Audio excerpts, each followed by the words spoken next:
Hey guys, Tech Mitchell with the video for you guys. In today's video, I'm going to show you how to close all open apps on your iPhone on the latest iOS version. So let's get started.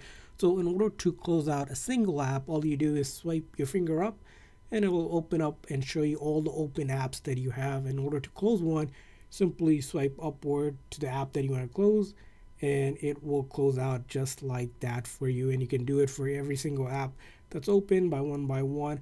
Now, if you wanted to close multiple apps, you can use 3 fingers or so to close out multiple apps just like that. And you can keep on going through until all the apps are closed. Now, with your iPhone, there is no way to close all app with one single button like you have on Android. Unfortunately, it's not a feature that's available yet, maybe in the future, but this is the best you can do when it comes to closing out the app is just swiping it up just like I am right now, as you can see here.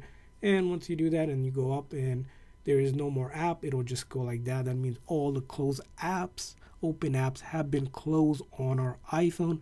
So that's how you close all the open apps on your iPhone. I hope this video was helpful. If so, please make sure to like and subscribe button. Thanks for watching, guys. See you guys next time.